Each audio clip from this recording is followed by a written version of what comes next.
Bien, hermanos, Dios les bendiga. Sean bienvenidos a este lugar. Queremos darle gracias a Dios primeramente porque nos permite estar glorificando su santo nombre en este hogar de la familia Cubías Hernández.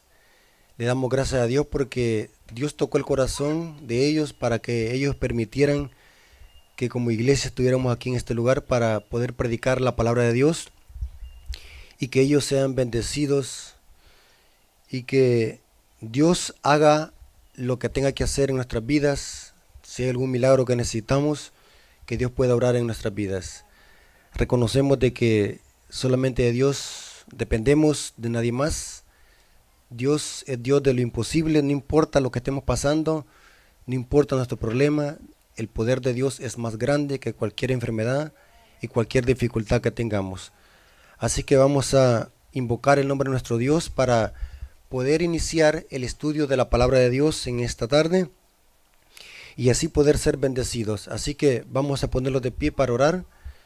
Vamos a invocar el nombre de nuestro Dios.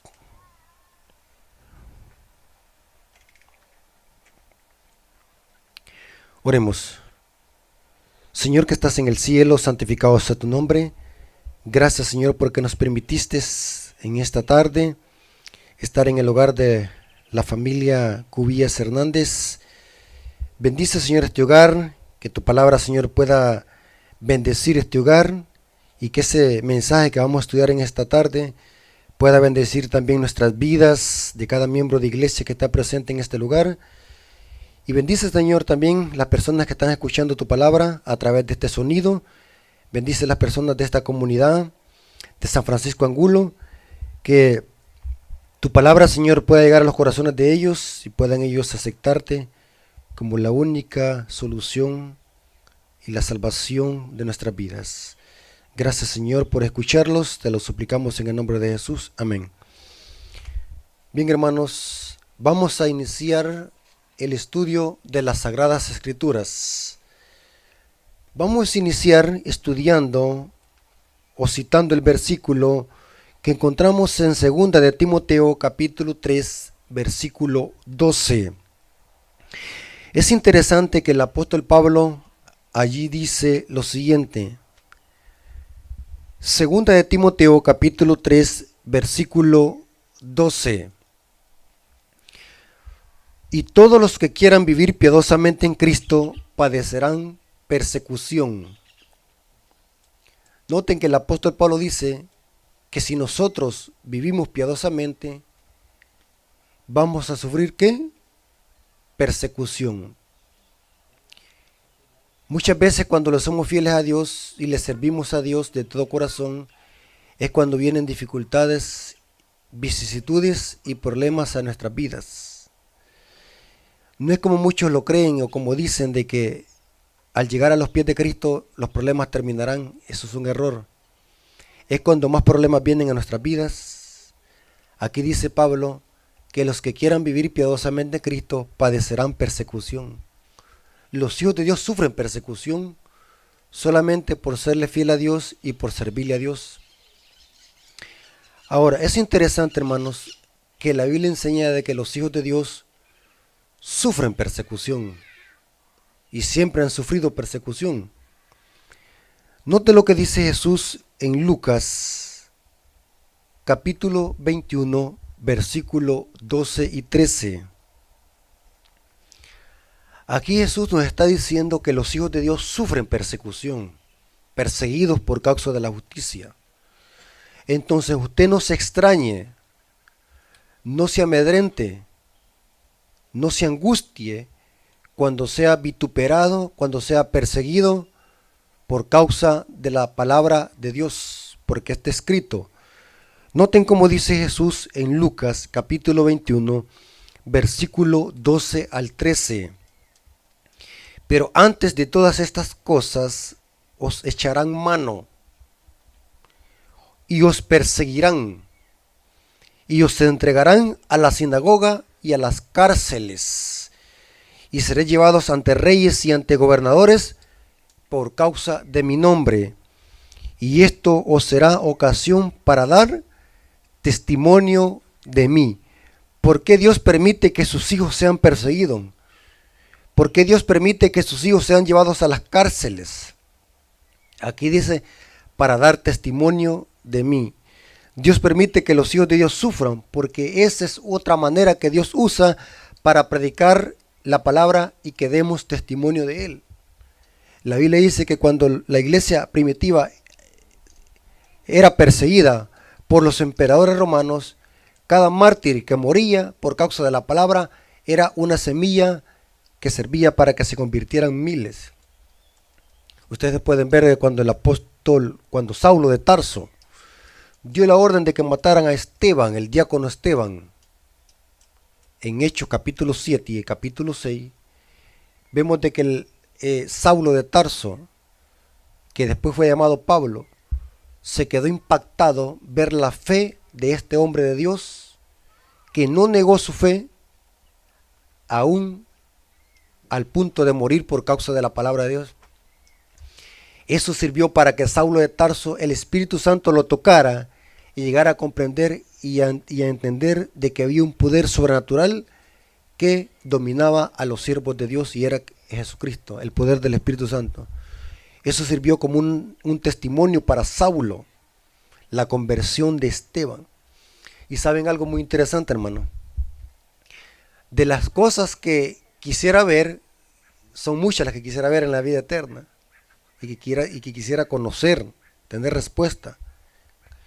Pero lo que me va a impactar, ver cuando el apóstol Pablo se encuentre con Esteban en la tierra nueva. ¿Saben por qué? Porque Esteban no vio la conversión de ¿qué? De Pablo. Pero imagínense en la tierra nueva cuando Esteban se encuentre con el apóstol Pablo. Qué alegría va a ser de que el que dio la orden para que lo mataran, ahora estaba convertido y está en el mismo lugar. O sea, así son los planes de Dios. Son cosas incomprensibles, pero esa va a ser una gran sorpresa para Esteban, ver que el apóstol Pablo, el que era llamado Saulo en honor a Saúl, está allí con él en la tierra nueva. Ahora, pero lo interesante es que la palabra de Dios dice que los hijos de Dios sufren persecución. O sea, no todo es color de rosa. Los hijos de Dios pueden sufrir un cáncer. Los hijos de Dios les puede llegar una bala y matarlo. A los hijos de Dios, hermanos, se les puede quemar una casa. A los hijos de Dios también les pueden matar un hijo. Todo puede suceder en esta vida. A los hijos de Dios también se enferman. Sí, estamos de acuerdo que los hijos de Dios también se enferman, mueren y sufren. El apóstol Pablo dice, porque todos los que quieran vivir piadosamente en Cristo padecerán persecución. Pero en esta tarde yo quiero hablarles de una persecución específica, y es que los hijos de Dios al final de la historia van a ser perseguidos por otros que profesan ser cristianos y los van a matar por causa de serle fiel a la palabra de Dios. Es interesante, hermanos, que la Biblia enseña que detrás de esta persecución está Satanás. Satanás, hermanos, nunca lo va a usted a perseguir personalmente. El diablo usa a personas y sistemas para arruinarle la vida a usted y perseguirlo. Les voy a poner algunos ejemplos. Satanás usó a Herodes para tratar de matar a Cristo cuando nació como bebé. Eso lo encontramos en Mateo capítulo 2. Satanás usó a la prostituta Jezabel para tratar de matar al profeta Elías. La Biblia enseña que también Satanás usó al rey Saúl para tratar de matar a David. Vemos de que el diablo usa ¿qué? A personas y sistemas políticos y religiosos para perseguir al pueblo de Dios. Satanás usó a Herodías y a su hija para que le dijeran al rey Herodes, el rey político, para que le cortaran la cabeza ¿qué? A Juan el Bautista. vemos de que el diablo usa a personas, usa a sistemas para perseguir y para tratar de matar al pueblo de Dios. Satanás usó al emperador Nerón para volarle la cabeza al apóstol Pablo y matar al apóstol Pedro crucificado boca abajo. Noten qué interesante. Satanás usó a Diocleciano para llevar cautivo al apóstol Juan a la isla de Patmos, después de que había sido metido en un perol de aceite hirviendo y no le pasó nada. Pero vemos de que el diablo usando a sistemas y a personas para perseguir al pueblo de Dios. Porque dice el apóstol Pablo que todos los que quieran vivir piadosamente en Cristo padecerán ¿qué? Persecución. Entonces, ahora, hermanos, cuando le venga una prueba, ¿qué es lo que va a hacer usted? Enojarse, protestar, murmurar o glorificar el nombre de nuestro Dios. ¿Qué debemos de hacer? Glorificar el nombre de nuestro Dios cuando seamos probados y cuando seamos perseguidos por causa de la palabra. Ahora, es interesante, hermano, que la Biblia dice que el pueblo de Dios es perseguido por vivir piadosamente. Pero, ¿qué significa vivir piadosamente? Hay que ser más profundos y más concisos y precisos en qué significa vivir piadosamente. El libro de Apocalipsis nos da un pincelazo de lo que significa vivir piadosamente en Cristo y por qué el pueblo de Dios es perseguido en esta tierra. Noten qué interesante lo que dice Apocalipsis 12:17. Apocalipsis 12:17 nos dice la razón y el por qué Satanás persigue al pueblo de Dios. Pablo dice que por vivir piadosamente, pero hay que ser más específico que vivir piadosamente en Cristo. Noten lo que dice Apocalipsis 12:17. Entonces el dragón se llenó de ira contra la mujer. Aquí la mujer no es María, como dice el sistema católico romano. Aquí la mujer en profecía apocalíptica representa al verdadero pueblo de Dios. Entonces el dragón se llenó de ira contra la mujer, o sea, contra la iglesia, y se fue a hacer guerra contra el resto de la descendencia de ella. Esa palabra resto es del griego loipos, lo que queda, el remanente, lo último, el sobrante. Se fue a hacer guerra contra el resto de la descendencia de ella. ¿Quiénes son estos? Los que guardan los mandamientos de Dios y tienen el testimonio de Jesús. Pregunto, ¿qué significa entonces vivir piadosamente en Cristo? Significa guardar los mandamientos. Satanás persigue al pueblo de Dios porque el pueblo de Dios guarda ¿qué? Los mandamientos. Y este es el objeto de la ira y el ataque del dragón contra el remanente. Aquí el dragón no es el diablo literalmente persiguiendo, sino que aquí representa a los poderes políticos y religiosos usados por Satanás para tratar de extirpar al pueblo de Dios de entre la faz de la tierra. Pero aquí lo interesante dice de que este pueblo o este remanente guarda los mandamientos. El diablo por eso persigue a este remanente porque guarda los mandamientos. Entonces la pregunta es, ¿el diablo persigue a todos los cristianos, a todos los que profesan ser cristianos? No. Aquí dice que el diablo persigue a un remanente específico. ¿Y cuál es? El que guarda ¿qué? Los mandamientos de Dios. Noten qué interesante que a este remanente o a esta mujer perseguida por el dragón, en Apocalipsis 14:12 se les dice otro nombre o otro término para referirse a este remanente. Apocalipsis capítulo 14 versículo 12 dice lo siguiente: aquí está la paciencia de los santos. Noten qué término se usa, la paciencia de los santos. En el idioma griego, esa palabra paciencia es hupoponek, que significa, en otras palabras, aguante o soportar o perseverar. Eso significa la palabra paciencia en el idioma griego que está escribiendo el apóstol Juan. En otras palabras, Juan dice, aquí se ve el aguante de los santos, los que guardan los mandamientos de Dios y tienen la fe de Jesús.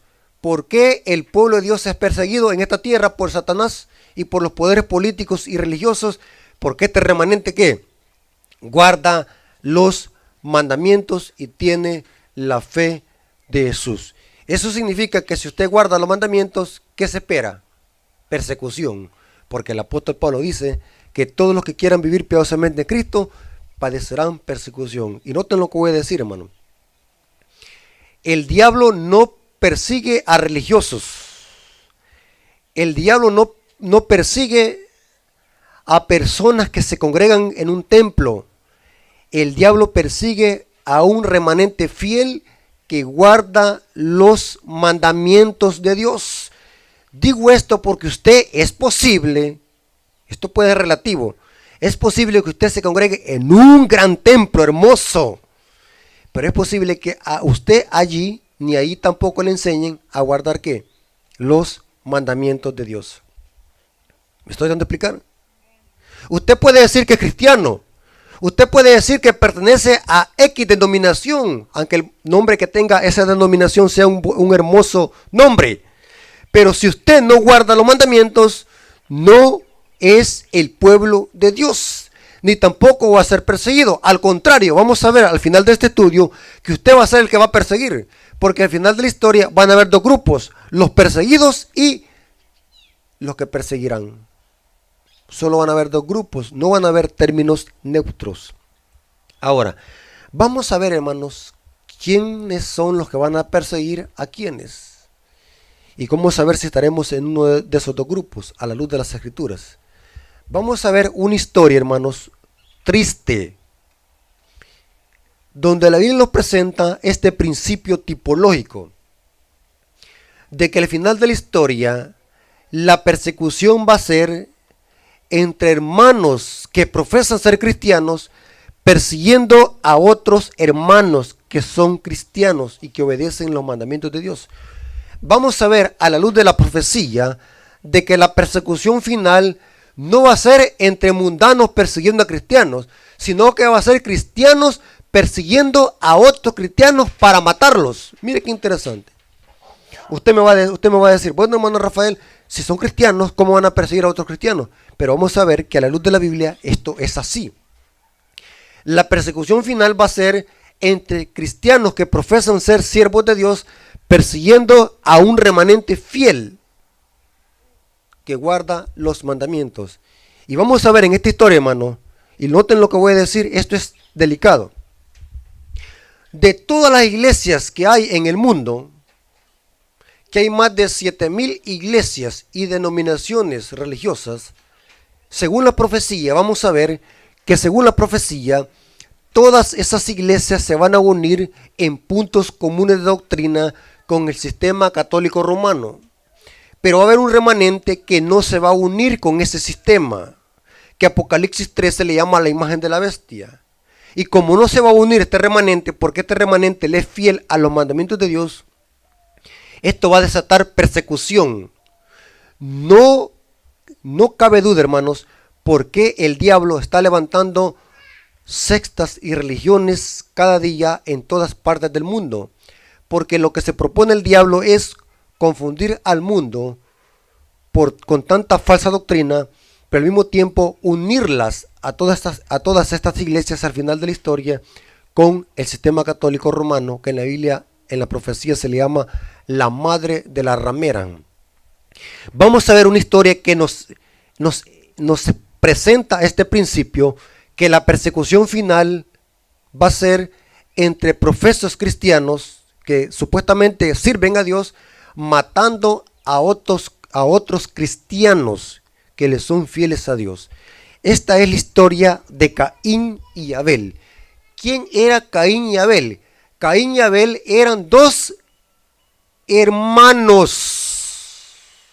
Noten lo que dice Génesis capítulo 4, versículo 1 al 7.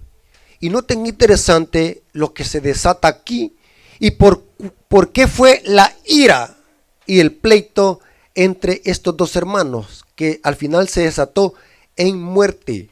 Noten qué interesante. Conoció Adán a su mujer. Esta palabra conocer no significa conocerlos así como los conozco yo a usted de rostro. La palabra conocer en el texto hebreo significa tener relaciones íntimas sexuales. Por ejemplo, Mateo 1:25, cuando dice que José conoció a María después de que nació Jesús, ¿qué significa? Que tuvieron ¿qué? se fueron a la cama y tuvieron relaciones sexuales. Lógico, ¿eran qué? Eran esposos. Y las relaciones sexuales están permitidas ¿a dónde? En el matrimonio, ¿sí? José no podía tener sexo con María antes del matrimonio porque no estaba casado. Después nació Jesús, se casaron, la tomó como esposa y la conoció. Eso dice el texto griego. Pero no quiero meterme en eso. Lo interesante es que aquí dice, y conoció a Adán, a su mujer, la cual concibió y dio a luz, ¿a qué? ¿A quién? Dio a luz a Caín. Por voluntad de Jehová adquirió varón. Y dice, después dio a luz a su hermano Abel. ¿Qué era Caín de Abel? Hermano. No eran hermanastros, eran hermanos. Y Abel fue pastor de ovejas. Y Caín fue labrador de la tierra. Y aconteció que andando el tiempo que Caín trajo del fruto de la tierra una ofrenda a Jehová. Pregunto, ¿estos eran mundanos o eran religiosos? ¿Profesaban servir a Dios? Trajeron una ofrenda a Dios. Y sigue diciendo, Caín trajo del fruto de la tierra una ofrenda a Jehová. Y Abel trajo también de los primogénitos de sus ovejas, de lo más gordo de ellas. Y miró Jehová con agrado a Abel su ofrenda, pero no miró con agrado a Caín a la ofrenda suya. Mire qué interesante. Y se enseñó Caín en gran manera, o sea, se enojó. Lo que nosotros decimos, le cambió el semblante de su cara. Se enojó. Y sigue diciendo, ¿y por qué ha decaído tu semblante? Le dijo Dios a Caín. Si bien hicieres, no serás enaltecido. Y si no hicieres bien, el pecado está a la puerta. Con todo esto a ti será tu deseo y tú te enseñorearás de él. Lo interesante es que ¿por qué Dios no aceptó la ofrenda de Caín? Alguien puede decir, hermano, si Caín lo que sembraba era cosas de la tierra, era del cultivo que tenía que llevar, era lógico, no tenía otra cosa.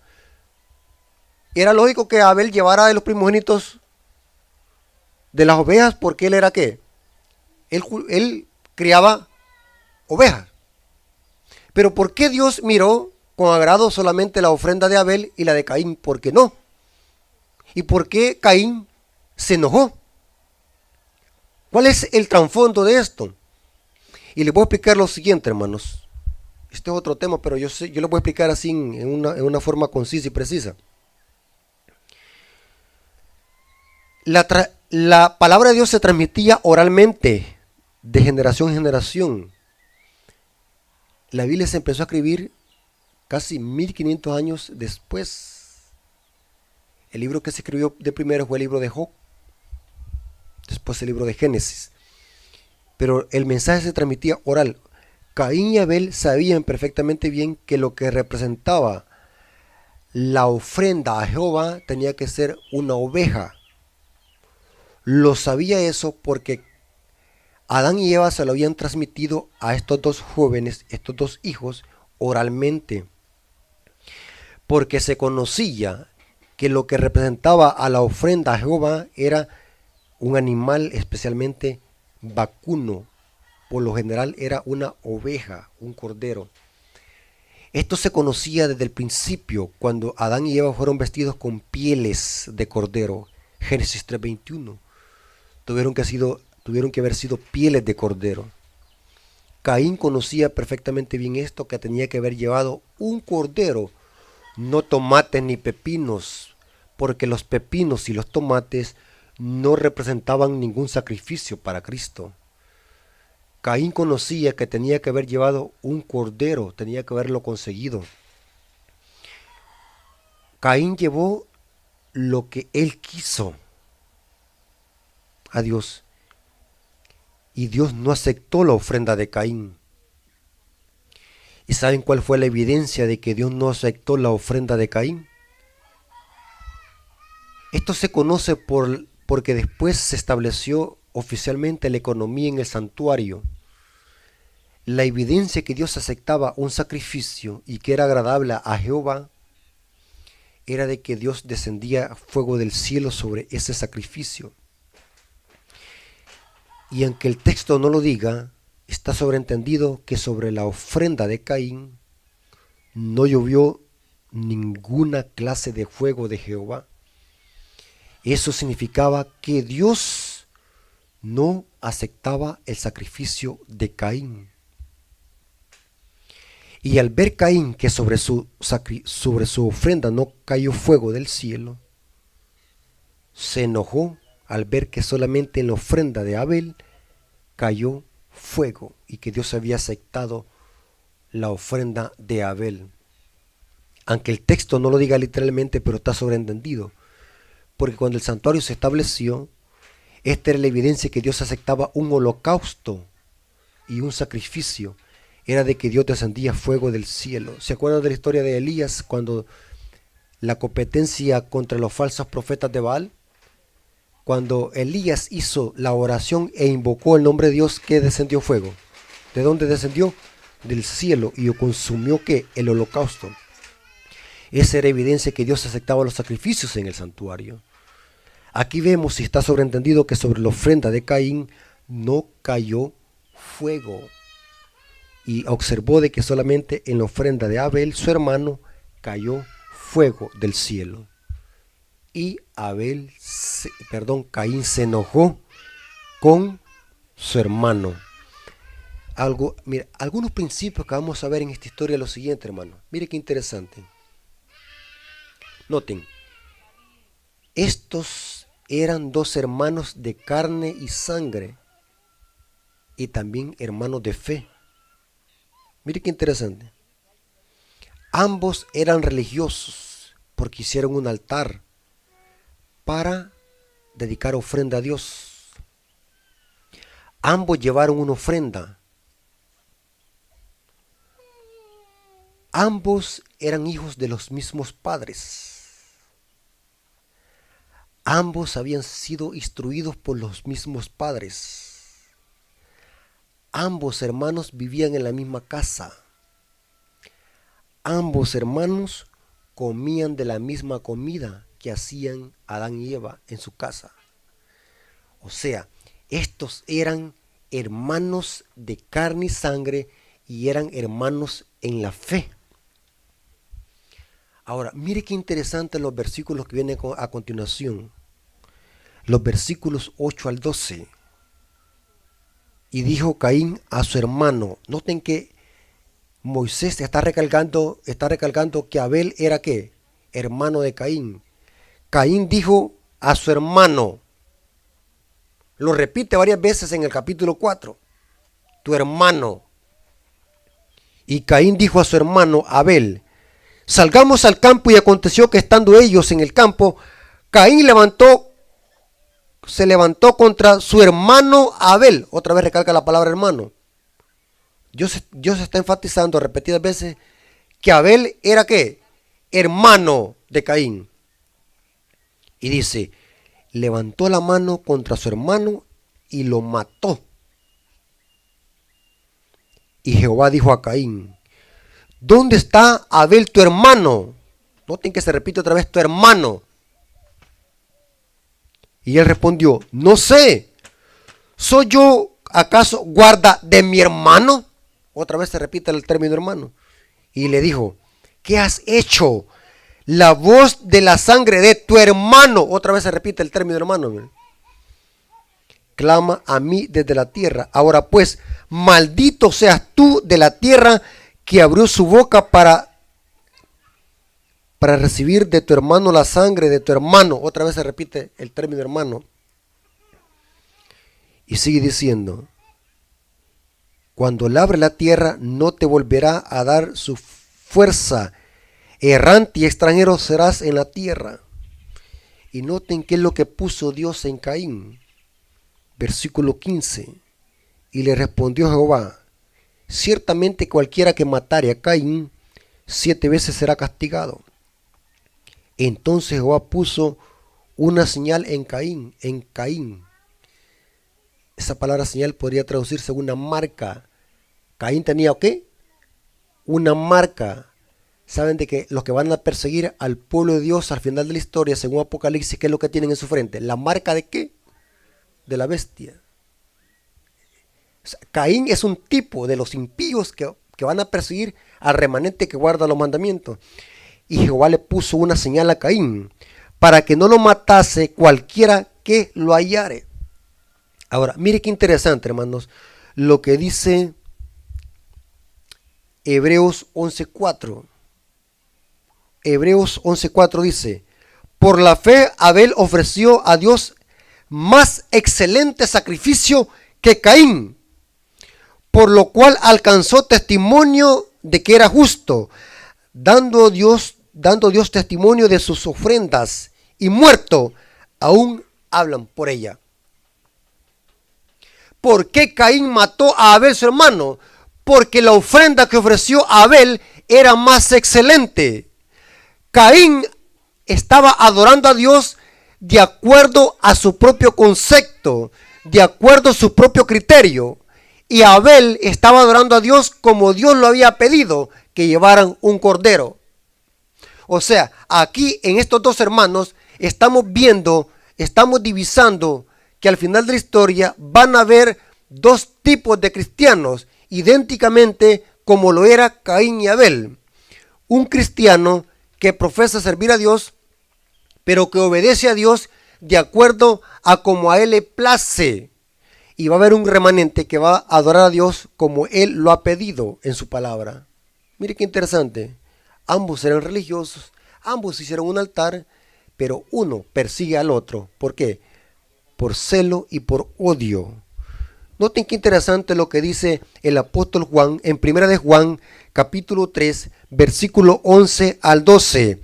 1 de Juan, capítulo 3, versículo 11 al 12. Vamos a ver quién es el que estaba detrás de Caín, usándolo para matar a Abel su hermano. Porque este es el mensaje que habéis oído desde el principio, que nos amemos unos a los otros, no como Caín, que era del maligno y mató a su hermano. ¿Quién estaba detrás de Caín?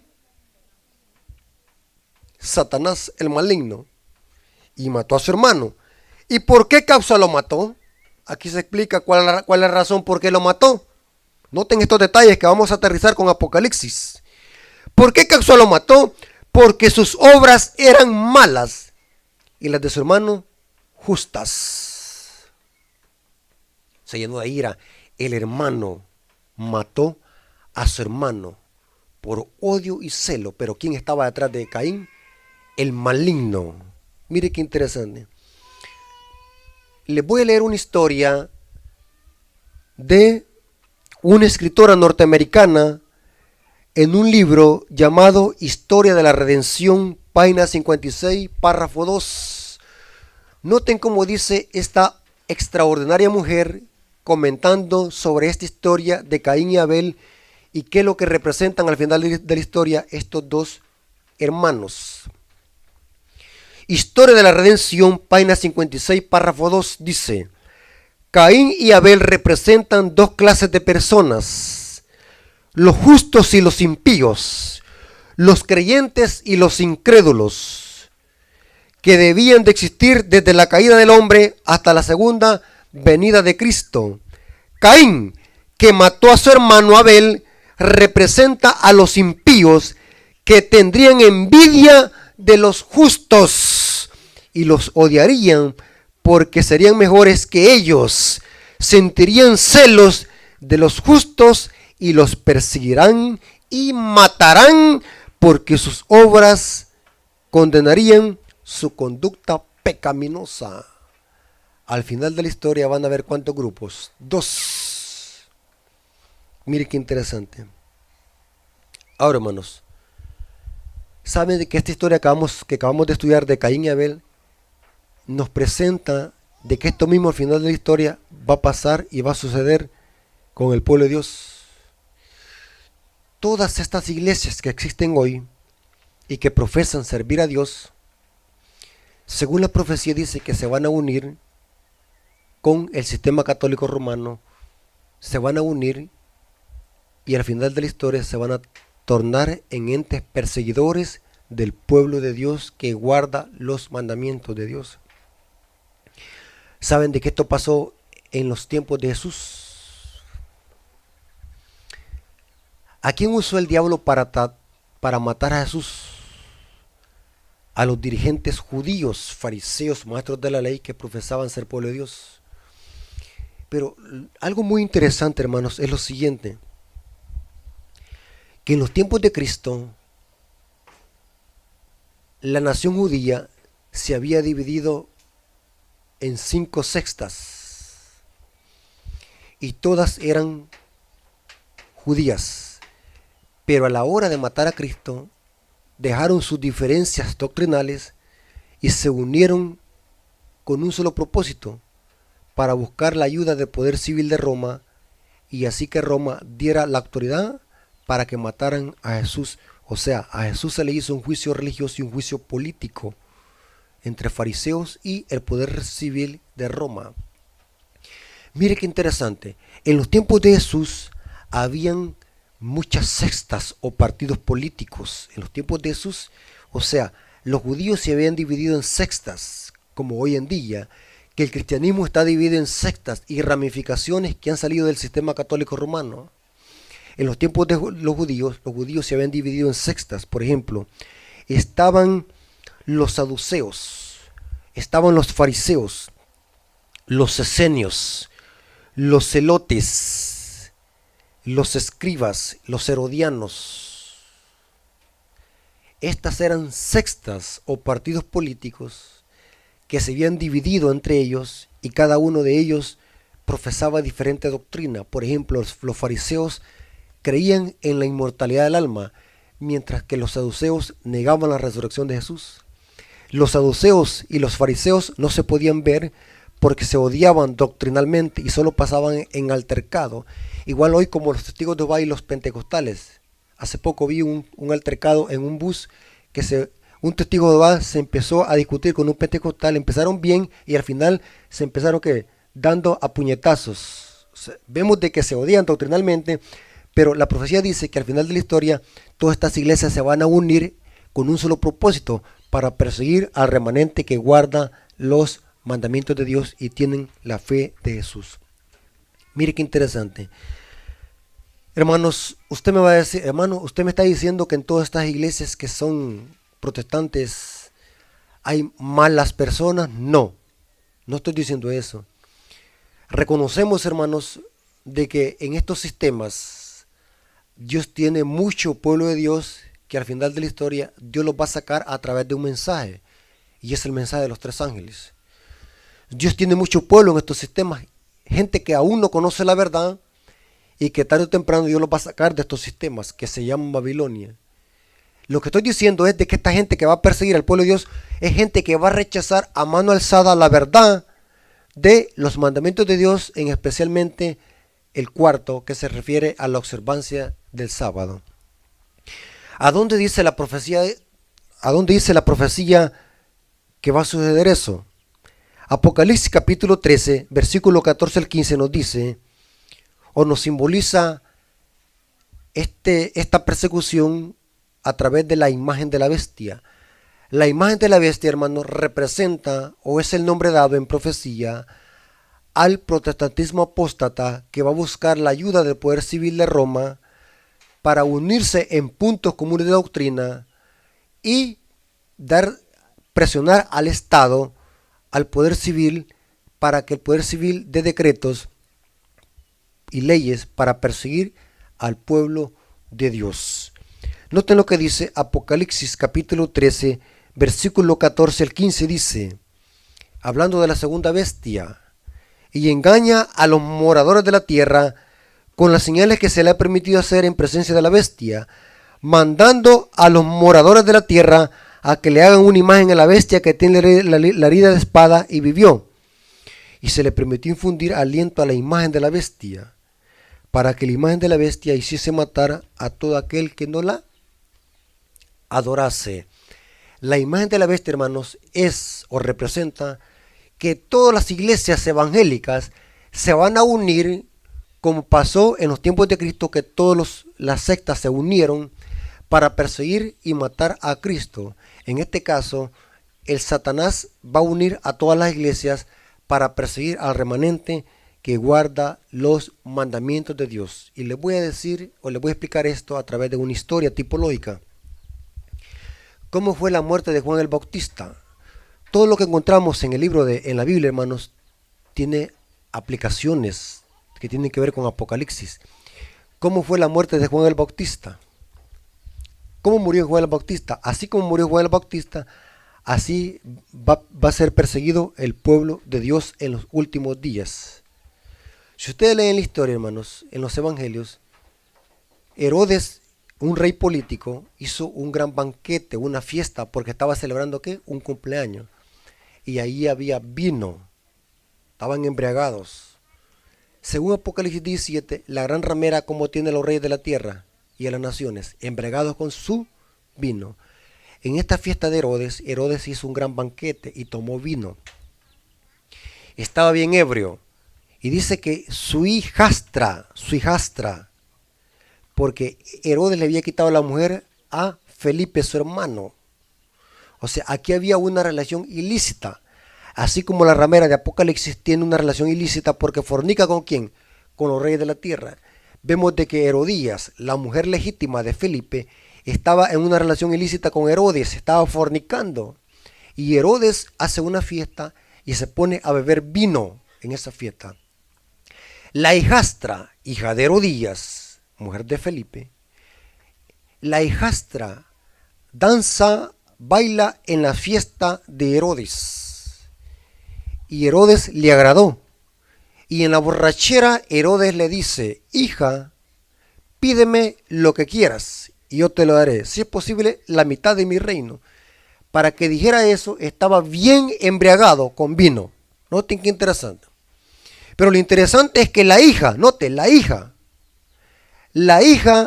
va donde la madre. Y la hija le dice, le pregunta a la madre, ¿qué quieres que le pida? Y la madre, ¿qué es lo que le dijo? Pídele la cabeza de ¿qué? De Juan el Bautista. Porque Herodías odiaba a Juan el Bautista, ¿por qué razón? Porque Juan el Bautista denunciaba el pecado entre ellos y la relación ilícita que había entre Herodías y Herodes, el rey político. Noten que cuando mataron a Juan el Bautista, hubieron cuántos integrantes el diablo usó para matar al profeta de Dios. Imagínense qué escena más satánica. En una fiesta, quitarle la cabeza al profeta de Dios, a Juan el Bautista. Solo imagínense qué terrorífico, qué escena más satánica y terrorífica. Llevarle en un plato la cabeza de Juan el Bautista. Eso solo se ve en las películas de terror. Pero lo interesante es que la hija fue donde la madre para que la madre le dijera qué le tenía que pedir al rey político. Y allí en esa fiesta el diablo usó a 3 integrantes para matar a Elías del Nuevo Testamento, que era Juan el Bautista. ¿Saben de qué esto pasará al final de la historia en profecía apocalíptica? Es lo mismo, hermanos. Estudiemos estos temas. En Apocalipsis 17 encontramos a una madre ramera. Y esta madre ramera fornica ¿con quiénes? Con los reyes de la tierra. Los domina a los reyes de la tierra dándoles vino y los tiene emborrachados. Pero esta madre tiene ¿qué? Hijas. Porque Apocalipsis 17:5 dice, Babilonia, madre de ¿qué? De las rameras. O sea que al final de la historia, el diablo va a usar también a 3 poderes. La madre, las hijas se van a unir en una coalición para pedirle al poder civil, al Estado, para que el Estado dé un decreto de matar ¿a quién? Al pueblo de Dios que guarda ¿qué? Los mandamientos. O sea, al final de la historia, Elías, ¿a quién representa? Al remanente fiel que guarda y exalta los mandamientos. Hermanos, y quiero decirles algo muy interesante. Si hoy vemos, hermanos, que cuando a la gente se les habla de los mandamientos de Dios, hoy solamente tuercen la Biblia y la manipulan. Y cuando no pueden defenderse, ofenden y le dicen vulgaridades a uno. Eso no es nada. Va a haber un momento que cuando ya no se pueden defender, van a hacer uso de la fuerza para matar. Porque el diablo, esos son los 2 métodos que usa. Si el diablo no lo puede convencer a través de una falsa doctrina y hablando un falso testimonio, como lo hizo con Cristo, hablándole falso testimonio, el diablo al final usa la fuerza para tratar de matar al pueblo de Dios. La historia dice y la profecía dice que cuando no puedan refutar los argumentos en cuanto a los mandamientos de Dios, y el pueblo de Dios cuando se ha llevado a los concilios a testificar de la palabra, a testificar de la ley de Dios, a denunciar el sistema católico romano como la bestia, a denunciar la marca de la bestia como el domingo, como día de reposo, cuando vean de que no van a poder refutar a los hijos de Dios porque van a ser llenos con el Espíritu Santo, van a terminar mejor haciendo uso de la fuerza y tratar de extirpar al pueblo de Dios.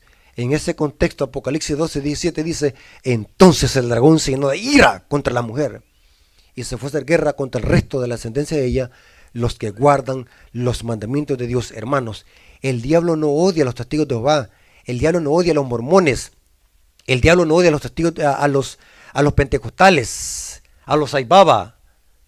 El diablo odia a un remanente que exalta los mandamientos de Dios y los guarda. Hermanos, voy a leerles 2 citas para terminar, para demostrarles que quienes van a perseguir al remanente no son los paganos, sino que van a ser otros cristianos que profesan ser hijos de Dios, pero que no obedecen los mandamientos de Dios como lo hizo Caín. Note como dice Juan 16:1-4. Estas cosas los he hablado para que no tengas tropiezo. Los expulsarán de las sinagogas. Traducido hoy serían las iglesias. Los van a perseguir, los van a cerrar la iglesia, los van a sacar de las iglesias, los van a llevar a las cárceles, los van a llevar a los concilios. Y noten cómo dice: los expulsarán de las sinagogas. Y aún viene la hora que cualquiera que os mate pensará que rinde servicio ¿qué? A Dios. Tremendo, hermanos. Y harán esto porque no conocen al Padre ni a mí. Mas os he dicho estas cosas para que cuando llegue la hora os acordéis que yo había dicho. Esto no os lo dije esto no lo dije al principio, porque ya estaba con vosotros. ¿Quiénes van a matar al pueblo de Dios? Otros que profesan ¿qué? Servir a Dios. ¿Y lo van a hacer qué? En el nombre de Dios. Tremendo, hermanos. Tremendo. Hermanos, para terminar, miren lo que dice Apocalipsis 12:10. ¿Saben, hermanos? Cuando el pueblo de Dios está convencido de la verdad, convencido, y eso significa estar sellado. Tener la marca de la bestia significa de que después de que la gente conoce la verdad clara y diáfana, sigue aferrándose al error, está siendo marcada con la marca de la bestia. La marca de la bestia, hermanos, no es un chip ni una vacuna. La marca de la bestia significa es una marca indeleble del error. Cuando usted rechaza la verdad abiertamente, usted ha sido marcado con la marca de la bestia. Tener el sello de Dios significa que Dios posee la mente del remanente, porque el pueblo de Dios está convertido y convencido que guarda los mandamientos de Dios. Cuando el pueblo de Dios está convencido de esta gran verdad, no le tiene miedo ni a la muerte. ¿Oyeron cómo dije? Si usted tiene miedo a morir por Cristo, significa que todavía no ha sido convertido.